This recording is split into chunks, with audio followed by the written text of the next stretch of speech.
متا ایک مومن تھا، حسین کا عزادار تھا۔ جب بھی محرم کا چاند نظر آتا تھا یہ اپنے گھر میں فرش عزا بچھاتا تھا۔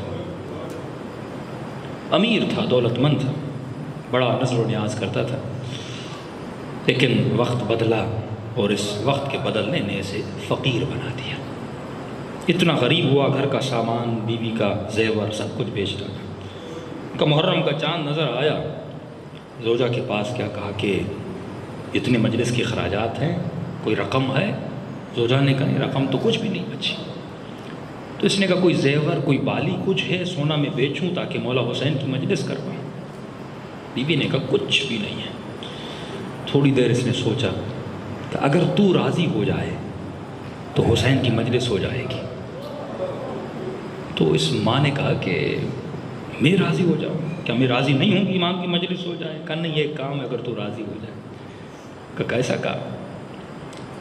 کہا کہ دیکھو اللہ نے ہمیں ایک جوان بیٹا دیا ہے۔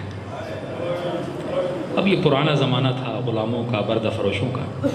کہا اگر تو راضی ہو جائے اس بیٹے کو بازار میں بیچ کے آؤ، اس سے جو رقم ملے گی، پیسے ملیں گے، امام حسین کی مجلس کروائیں گے۔ میں نے کہا تم سے پوچھ لوں، ماں کا دل ہے، نازک ہوتا ہے، تمہاری اجازت کے بغیر تو نہیں جا سکتے۔ یہ خاتون تھوڑی دیر سوچنے کے بعد رونے لگی۔ تو شوہر نے کہا اتنے میں رونے لگی ہو؟ کہا نہیں اس لیے نہیں رو رہی، رو اس لیے رہی ہوں کہ جب بھی حسین کی مجلس سنتی تھی، مصائب سیدہ زینب سنتی تھی، اور یہ سنتی تھی کہ ماؤں نے بیٹوں کو سجا دھجا کر حسین کی قربانی کے لیے بھیج دیا۔ جب قاسم کی مصیبت سنتی تھی کہ ایک گٹھڑی میں یہ لاشا آیا، تو رو کر کہتی تھی بی بی زینب اگر کربلا میں ہوتی، یہ جو میرا بچہ ہے نا اسے تم پہ قربان کرتی۔ تو کہتی ہے کہ جذبات میں یہ جملہ کہہ دینا کتنا آسان ہے، اب جب عمل کی باری آئی ہے تو سوچ رہی ہوں واقعا دل پہ پتھر رکھنا پڑ رہا ہے۔ تو کہتی ہے میں نے تو زینب سے کہا تھا تو لے جا میرے بیٹے کو، ایسے لاکھوں بیٹے سیدہ پہ قربان۔ باپ کہتا ہے بیٹے کو بردہ فروشوں کی بازاروں میں لے کر آیا۔ اس زمانے میں رسم تھی کہ غلام کی ویلیو تب ہوتی تھی جب وہ تندرست ہو، موٹا ہو، ہٹا کٹا ہو۔ اب اس کا بیٹا 14-15 سال کا، لاغر سا، پتلا سا، کمزور سا۔ اس نے سوچا کہ یہ میری مجالس کے اخراجات ہیں، اگر یہ قیمت مل گئی تو بیٹے کو بیچ دوں گا۔ اب کیونکہ نحیف اور کمزور جوان تھا، کوئی اس کی قیمت اتنی لگا نہیں رہا تھا، تھوڑی قیمت لگ رہی۔ کس نے کہا اتنے بیٹے کو بیچوں گا، مجلس بھی نہیں ہوگی، فائدہ بھی نہیں۔ اب مایوس کے عالم میں کھڑا تھا، کہا اتنے میں ایک عربی لباس میں گھوڑے سوار آیا، چہرے پہ نقاب۔ اس نے میرے ہاتھ پہ آ کے رقم رکھی، اور رقم جو میں نے سوچی تھی اس سے بھی کئی گنا زیادہ رقم، جس سے مجلس تو کیا میرے سارے مسائل حل ہو جائیں۔ وہ رقم میرے ہاتھ پہ رکھی، میں نے کہا کتنے ہیں؟ کہا یہ رکھ لو، اور میرے بیٹے کو لے کر چلا گیا۔ کہا خوشی خوشی گھر آیا، فرش عزا بچھایا، حسین کی مجلس کروائی، نذر و نیاز کروایا۔ 3-4 راتیں گزر گئی۔ رات کو سو رہا تھا، مجھے رونے کی آواز آئی۔ آنکھیں کھولی تو بیوی اٹھ کے رو رہی ہے۔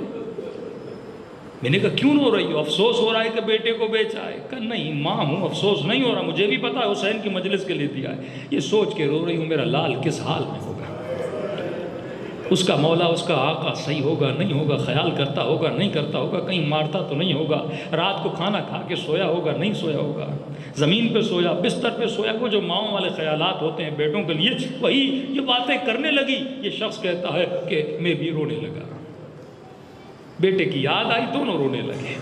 کہا اتنے میں گھر کے دروازے پر دستک ہوئی، دوڑے دوڑے گیا اور میں نے گھر کا دروازہ کھولا۔ شدت سے بیٹے کی یاد آئی تھی، جب دروازہ کھولا تو بیٹا سامنے تھا۔ کہا دوڑے دوڑے آیا اور میرے گلے لگ گیا، سینے سے تو لگایا، سینے کو ٹھنڈک تو ملی، لیکن حسین کا چاہنے والا تھا یہ۔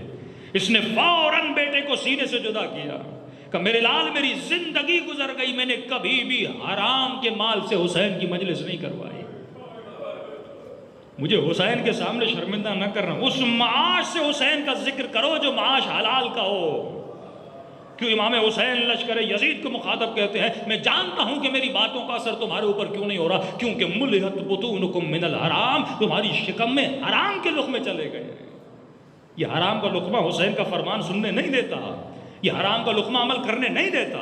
فرماتا میرے لال زندگی گزر گئی، میں نے حسین کی مجلس حلال کے پیسے سے کی۔ کہیں ایسا تو نہیں تو اپنے مولا کو چھوڑ کے آیا ہے، تو اپنے آقا کو بھاگ کے آگے اور ساری رقم حرام ہو جائے؟ کہ بابا مجھے بھی پتا ہے آپ کس نظریے کے ماننے والے ہیں، مجھے بھی پتا ہے کس کی مجلس کے لیے آپ نے مجھے بھیجا تھا۔ بابا واللہ میں بھاگ کے نہیں آیا، میرے مولا نے مجھے آزاد کر دیا۔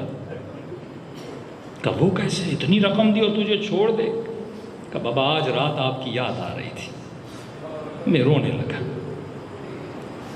بابا 3 دن ہو گئے اس نے مجھے گھر میں ایسے رکھا جیسے اپنے بچوں کو رکھا جاتا ہے، میری ایسے خدمت کر رہے تھے جیسے باپ اپنے بچے سے پیار کرتا ہے۔ بابا آج رات جب آپ کی یاد آئی میں رونے لگا، وہ میرے پاس آئے اور مجھ سے میری زبان میں بات کرنے لگے۔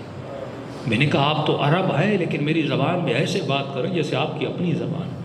کہ میرے لال ہم کائنات کی ہر زبان کو بولنا جانتے ہیں۔ کہا تو رو کیوں رہا ہے؟ کہ بابا کی یاد آئی ہے، اماں کی یاد آئی ہے۔ کہ اتنی محبت ہے ماں باپ سے؟ کہاں؟ کہ ان کو محبت ہے؟ کہاں ہے؟ کہ پھر تیرے باپ نے تجھے بیچا کیوں ہے؟ کہ مجھ سے محبت ہے لیکن حسین سے محبت زیادہ ہے۔ کون حسین؟ کہ میرا آقا تھا جو کربلا میں شہید ہو گیا، اس کی مجلس کروانی تھی، پیسے نہیں تھے، بابا نے مجھے بیچ ڈالا، اس لیے رو رہا ہوں۔ کہ اتنا کہنا تھا، اس عرب نے کہا کہ مجھ سے بہتر کون جانتا ہے کہ بیٹوں کی جدائی کا درد کیا ہوتا ہے۔ کہ جوان کھڑے ہو جا اور جا اپنے باپ کے ساتھ جا کر مل جا، میں نے تجھے آزاد کر دیا۔ کہ میں نے تعجب کے عالم میں پوچھا آپ مجھے آزاد کیوں کر رہے ہیں؟ اور بابا پوچھیں گے تجھے آزاد کیوں کیا؟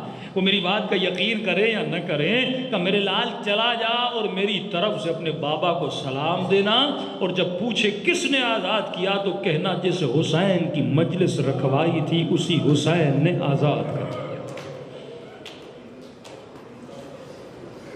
تو یہ ہے فلسفہ حیات، اپنے وجود کو اپنے بچوں کو حسین کے حوالے کرو اور حسین کے غلام بنو، پھر حسین جانے اور حسین کی آزادی جانے۔